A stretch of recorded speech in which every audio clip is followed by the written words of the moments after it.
Prvé zmienky o organizovaných jednotkách určených na hasenie požiarov pochádzajú až z dôb starovekého Ríma. Vtedy sa zriaďovali za mestom stanice s posádkou až 500 otrokov, nazývané prefectures urbi, ktoré zasahovali pri požiaroch mesta. Požiare boli v tých časoch veľmi časté, keďže množstvo patriciov zarábalo na tom, že sa stavalo rýchlo a lacno. Domy mali obyčajné drevené stropy, podlahy a nábytok a boli až 5 poschodí vysoké. Hasilo sa vtedy len vodou, ktorá bola čerpaná z fontán, studní a riek. Tiež boli používané tlmiče, ktorými sa oheň utláčal. Po zániku starovekého Ríma organizovaná hasická činnosť bola zabudnutá a prešla do povinností všetkých občanov mesta. Mestá si samostatne upravovali nariadenia na ochranu pred požiarmi. Hasičské zbory, ale len dobrovoľné alebo obecné, sa v Uhorsku začali zakladať až v 18. storočí. Nadväzovali tým na zákony cisára Jozefa II., ktorý v roku 1788 vydal prvý požiarny poriadok. V roku 1888 bolo dané do platnosti nariadenie, podľa ktorého mali byť v každej obci s vyše 50 usadlosťami zriadené hasičské zbrojnice.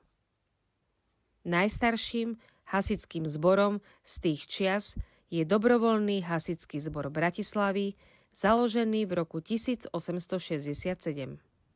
Z histórie nášho mesta sa dozvedáme, že dobrovoľný hasičský zbor v Tvrdošíne je už viac ako jednostoročie neoddeliteľnou súčasťou života nášho mesta.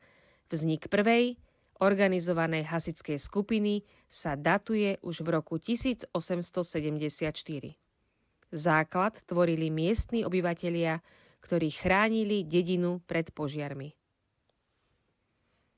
Tí začínali svoju činnosť z odvahy a odhodlania obyčajných ľudí, ktorí sa rozhodli ochraňovať svojich blízkych a ich živobytie.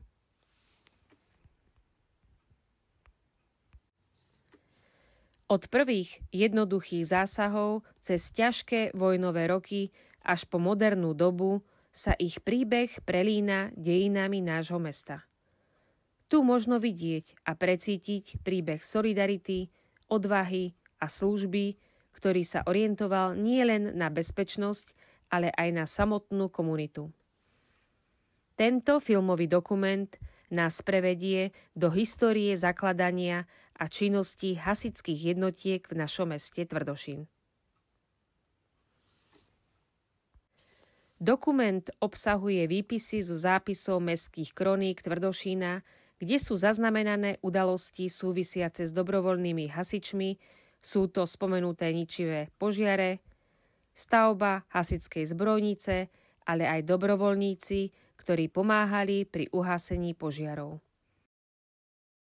Dobrovoľný hasičský zbor v Tvrdošine bol založený 14. októbra 1874, čomu nasvedčuje aj uchovaná hasičská štandarda z rokov 1874 až 1934. Naši dobrovoľní hasiči spolu s ďalšími vznikajúcimi zbormi sa radia medzi najstaršie na Slovensku.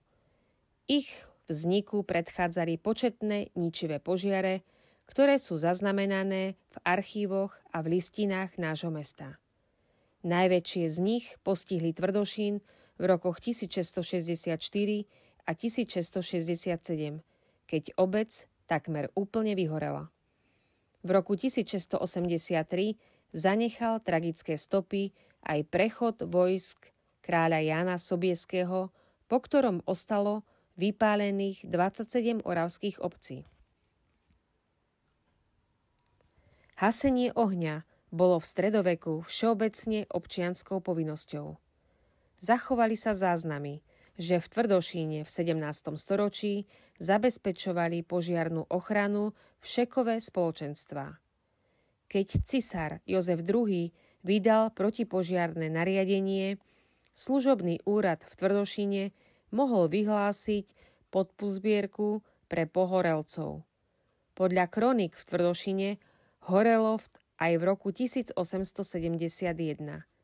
13 rokov neskôr bol takto založený aj náš dobrovoľný hasičský spolok, ktorý zasahoval na území celej Oravy. V roku 1923 sa k hasičom viaže heslo: Keď trúbka zavolá, chrániť ťa budú, zachráni majiteľ štátu aj ľudu. V roku 1924 bol založený aj obecný hasičský spolok, najskôr v obci Medvedzie a následne aj v Krásnej Hôrke. Obecné kroniky uvádzajú, že už v roku 1921 postihli obec požiare, ktoré sa však vďaka obetavej práci hasičov nerozšírili do väčších rozmerov. Po vzniku Československa sa činnosť hasičov značne rozšírila. Členovia hasičských spolkov sa nestretávali iba pri požiaroch a povodniach, ale aj na okresných cvičeniach a počas hasičských dní. Zapájali sa aj do kultúrneho a spoločenského života. V 30. rokoch 20. storočia mali hasiči dokonca aj vlastnú hudbu, ktorá bola súčasťou rôznych oslav. Okrem toho hrávali divadelné predstavenia, aby si zlepšili svoju materiálnu situáciu. Z tohto obdobia sa zachovali správy o družobných stykoch s partnerskými zbormi aj z pohraničia. Spolupráca hasičských spolkov s ostatnými spoločenstvami a organizáciami ako Červeným krížom, telovýchovnými jednotami Orol a Sokol či pobočkami Matice slovenskej bola na veľmi dobrej úrovni. Hasiči sa pravidelne zapájali do spoločenského života a zúčastňovali sa na všetkých významných podujatiach. Už vtedy zohrávali významné miesto v živote mesta. Druhá svetová vojna zasiahla aj Tvrdošín. Dobrovoľní hasiči pomáhali obyvateľom aj počas frontových bojov, ale tiež aj pri obnove po vojne. Počas druhej svetovej vojny bola zničená väčšina hasičského majetku. Nová hasičská zbrojnica bola vybudovaná až v rokoch 1947 až 1949.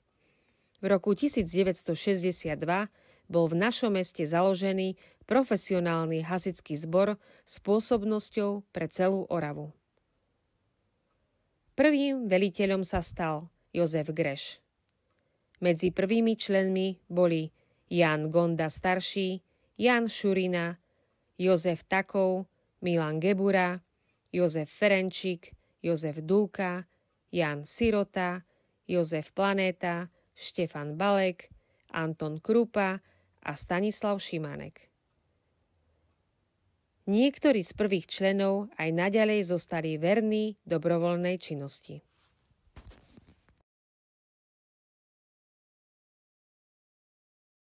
Ku 135.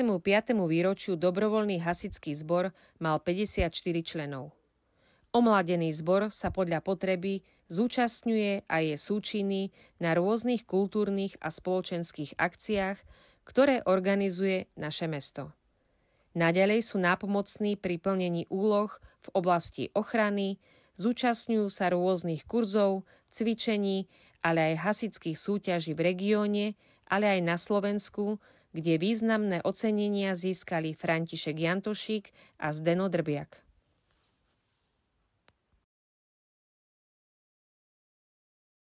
Stojatý oval, elipsoid so štátnym znakom Slovenskej republiky v strede, na 3 modrých vrškoch biely dvojramenný kríž s červeným pozadím.